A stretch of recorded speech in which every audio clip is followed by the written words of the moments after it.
Monsieur le directeur, nous avons un prolongement de 10 minutes qui a été accepté. Adrien, vous avez une question, vous avez droit à 1 minute et demie, 2 minutes. Et ensuite, on va essayer de voir s'il y a des interventions, des questions dans la salle. Et éventuellement, à chaque intervenant, je leur demanderai 45 secondes de phrases conclusives ou d'un point en particulier. Adrien. Oui, merci. Donc je suis Adrien Leduc, comme Maxime je suis étudiant en 4e année dans l'antenne de Caen, donc en ingénierie de la concertation, et j'aimerais bien revenir sur ce thème également, puisque l'un des thèmes de cette conférence c'était quand même de rationaliser les processus de décision dans le cadre de la transition énergétique, et c'est vrai que pour le moment j'ai l'impression qu'on reste quand même très nettement dans une perspective top-down, c'est-à-dire finalement des institutions, des grandes entreprises et de leurs bureaux d'études qui prennent les décisions et ensuite essaient de les appliquer dans le territoire. Et comme nous l'avons vu, une fois arrivés dans le territoire, les conflits naissent. Certes, il peut être porteur d'idées et apporter un certain nombre d'éléments, mais les conflits naissent. Et tout à l'heure, Monsieur Béni a parlé par rapport aux éoliennes de Saint-Brieuc de recours qui ont été levés. Cette phrase a attiré mon attention parce que la question que j'aurais voulu poser à ce niveau-là, c'est comment est-ce qu'ils ont été levés? Et là vient pour moi une grande question par rapport à la concertation et la participation citoyenne, c'est-à-dire dans quelle mesure des décisions qui sont prises à un niveau très élevé dans la hiérarchie, quand elles arrivent au niveau du territoire et de la population, des gens, dans quelle mesure ces décisions vont-elles être remises en question? Est-ce que le but c'est d'informer? Est-ce que le but c'est de relever des avis? Est-ce que le but, c'est de manipuler les populations pour essayer de les convaincre d'accepter un projet? Ou est-ce que vous essayez, dans un objectif pour modifier les processus décisionnels et également pour changer un peu la démocratie, est-ce que vous essayez de tenir en compte ce que disent les gens et de modifier, voire supprimer vos projets si vous voyez que la population s'y oppose? Merci Adrien. Monsieur Béni, vous avez 1 minute 30. Oui, il y a beaucoup de questions qui ont été posées.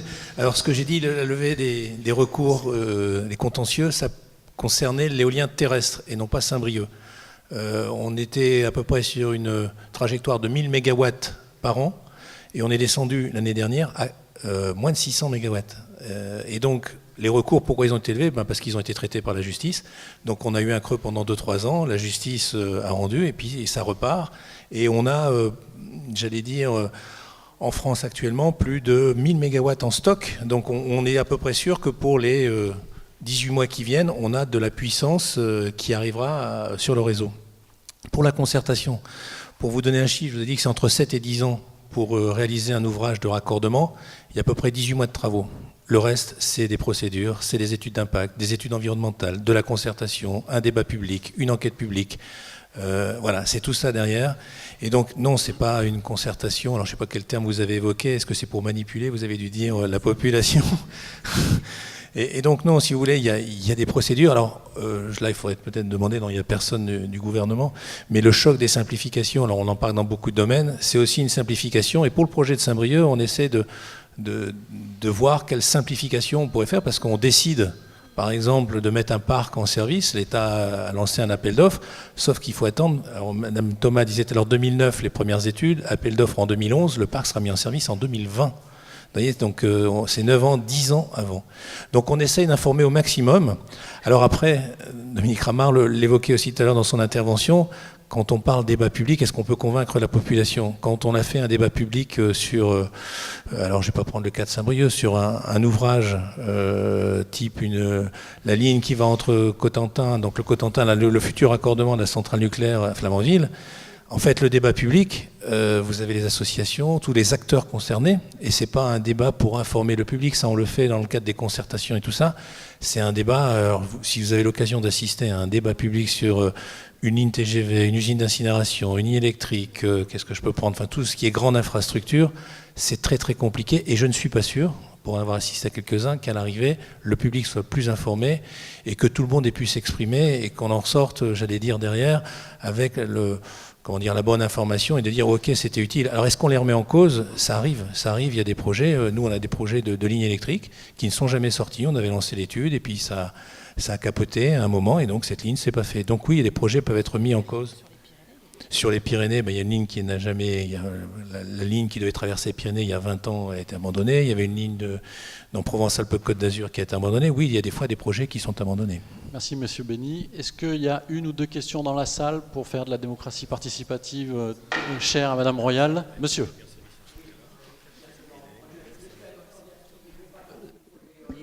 rapide, Hein. s'il vous plaît. Non, je suis aussi européen, et moi c'est Anne Houtman que je voudrais interroger, notamment parce qu'il y a une institution de l'Union européenne qui s'occupe d'énergie dont on ne parle jamais, c'est la Communauté européenne de l'énergie atomique, et qui existe toujours, qui je pense est toujours active. Moi je me pose la question, quelle place elle va avoir dans cette union de l'énergie dont on nous parle pour les prochaines années?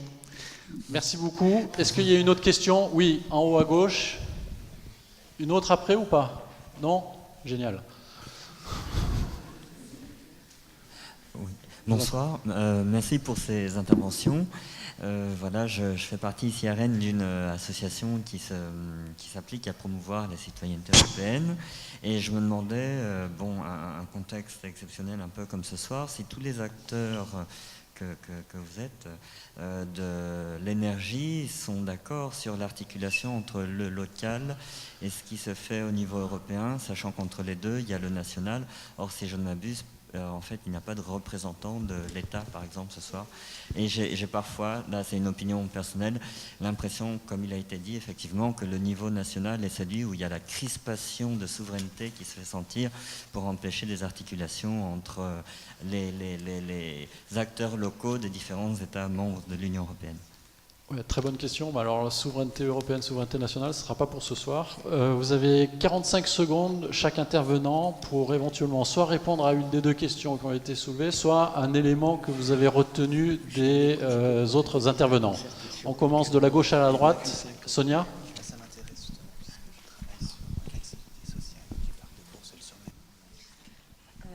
Je vais... 45 secondes.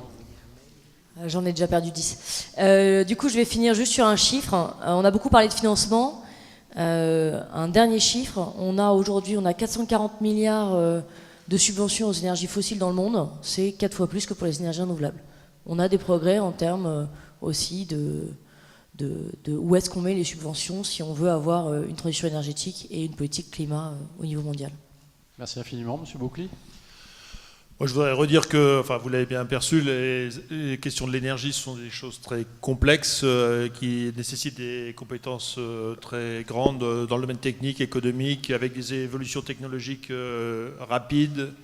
Donc, je crois qu'il faut absolument s'approprier cette complexité et partager les solutions. Et comme disait Dominique Ramard, notamment à l'occasion de projets locaux, ça me paraît une bonne occasion de s'approprier cette complexité des questions énergétiques. Merci infiniment. Anne? D'abord, petite réponse à monsieur. Oui, la communauté de l'énergie atomique existe toujours, c'est le traité Euratom, et c'est un domaine dans lequel on a justement une agence d'approvisionnement au niveau européen, donc on a certainement une union de l'énergie déjà plus poussée que dans d'autres domaines. Et je voudrais peut-être citer un chiffre qui me semble important en général. L'Union européenne importe chaque année pour plus de 400 milliards d'euros d'énergie fossile de l'extérieur. C'est plus d'1 milliard par jour, et je pense qu'une façon de réduire cette facture énergétique, ce serait de produire des énergies localement chez nous, et notamment du renouvelable. Ce chiffre doit nous faire réfléchir. Monsieur Ramard? Je ne vais pas répondre à votre question qui concernait ma commune. Je vous invite à venir à Saint-Juvat, magnifique village fleuri au patrimoine bâti exceptionnel, donc dans le pays de Dinan. Mais juste vous dire par rapport à la question sur le local, l'articulation locale, nationale, européen. Moi, je vois aussi en tant que vice-président d'une communauté de communes qu'aujourd'hui, c'est plutôt à cette échelle-là qu'on va mettre en œuvre la transition énergétique sur le logement, sur les transports, voire sur des mutations économiques par rapport donc aux activités existantes sur le territoire. Mais ça ne sera finalement compatible que dans un cadre européen qui nous donne les ambitions, qui nous donne des signaux. Et un signal qui est attendu, c'est bien sûr le financement donc des projets, mais c'est aussi peut-être une évolution sur la façon dont le prix de l'énergie est calculé. Je pense qu'il faut qu'on aille vers une fiscalité écologique pour que le prix du carbone, des émissions finalement soient pris en compte et viennent impacter les usages. Et de la même manière, je pense qu'il faut aussi que l'ensemble des coûts donc, énergétiques sur le plan environnemental, on a eu une allusion au nucléaire. La Bretagne s'est opposée au nucléaire. Moi, je considère que si on prend tous les coûts du nucléaire, forcément, il sera petit à petit écarté. Et finalement, ce sont les renouvelables produites localement qui trouveront donc toute leur place. Merci infiniment, Monsieur Bény. Oui, je voudrais terminer par un exemple. Je me rappelle avec Mme Thomas, en 2006, la Bretagne, il y avait une difficulté d'approvisionnement et on était parti sur de mauvaises bagnes avec une centrale à gaz qui avait été mise à Ploufragan, qui n'a jamais vu le jour après le débat public. Et on est reparti sur d'autres bases. Et maintenant, il y a un pacte électrique breton et on a mis tout le monde autour d'une table, les territoires, les associations, les élus, les techniciens, tout le monde autour d'une table. Et maintenant, on a un pacte électrique breton avec un axe sur la maîtrise de demande d'énergie, un axe sur le développement des ENR, un axe sur la sécurité d'approvisionnement. Et quand on a commencé en 2010, c'est-à-dire 4 ans avant l'adoption de la loi. Elle n'a pas encore été adoptée, mais 4 ans avant la loi. Et ce qui fait que la Bretagne a un temps d'avance sur beaucoup de domaines. Et donc ça, encore une fois, c'est les territoires qui ont pris leur avenir, tout le monde autour d'une table, et on a pu produire quelque chose. Merci infiniment, Madame Isabelle Thomas. Oui, moi aussi, je voulais raconter ça, et Coat, mais du coup, je parlais d'autre chose. Mais je voudrais d'abord dire ma frustration, je ne peux pas m'en empêcher, parce qu'en fin de compte, j'avais beaucoup de confrontations, d'idées avec les intervenants qu'on ne pourra pas avoir peut-être une autre fois. Et je voudrais dire à M. Stéphane Boucher qu'il y a des politiques qui sont convaincus et qui s'activent, et que effectivement j'ai trouvé votre propos assez populiste de ce point de vue-là. Mais la question, c'est avec quels moyens, et j'insisterai là-dessus. Parce que même quand on est convaincu comme on l'est, moi j'ai fait toute ma campagne sur le plan d'investissement et sur l'investissement pour la transition énergétique, le mur auquel on est confronté, M. Boucher, aujourd'hui, c'est le mur de l'argent. Et je voudrais qu'on retienne bien cette question-là pour la suite.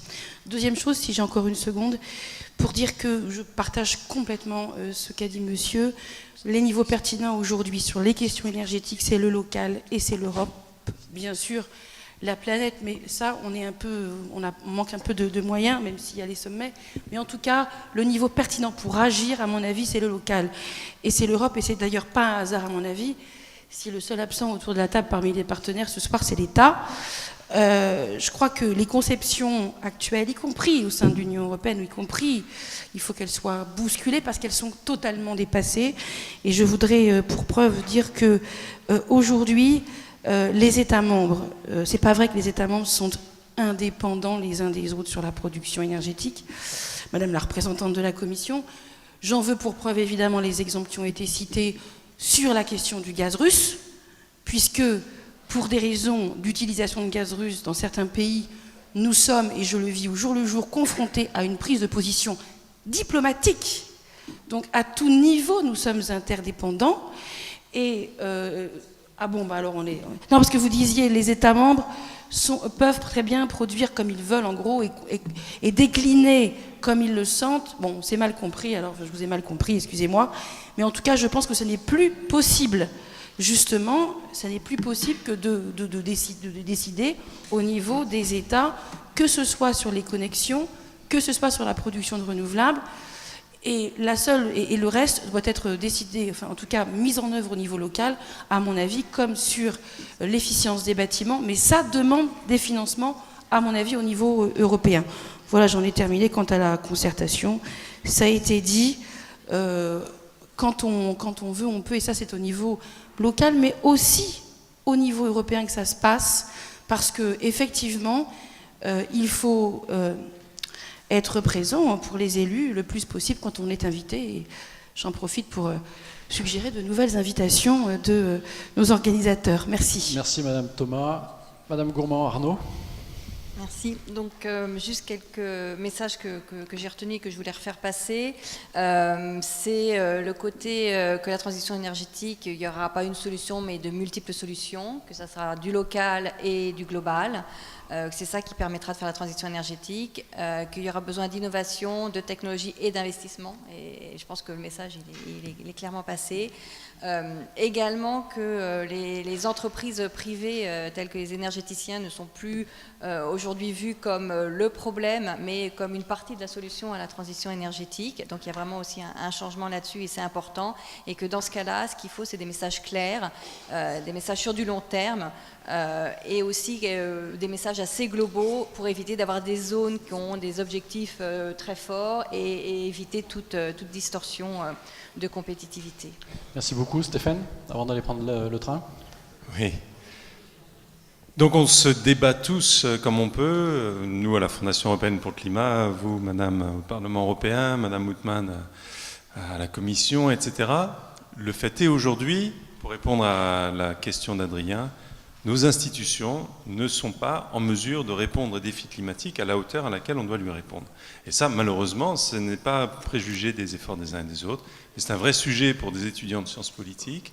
Comment faire que les institutions qui ont été définies, conçues à une autre époque, à l'époque de la révolution industrielle, pour des problèmes d'échelle nationale, moins complexes, enfin une complexité qui était autre en tout cas, et aujourd'hui une complexité extrême avec une expertise très importante, d'où les difficultés de concertation sur des échelles de temps très, très longues. Comment fait-on pour y répondre de manière efficace? Et aujourd'hui, nos institutions ne le permettent pas. Merci infiniment. Merci à vous d'avoir été patient au-delà du temps prévu. Merci, monsieur le directeur, de nous avoir concédé cette possibilité. Juste un petit mot, un grand merci à nos partenaires, RTE, Total, GRT Gaz, le Mouvement européen, Euractiv. Et vous avez bien entendu, Madame Joumier et RTE, un appel à faire d'autres débats de ce niveau. Je vous en remercie. Merci à vous tous.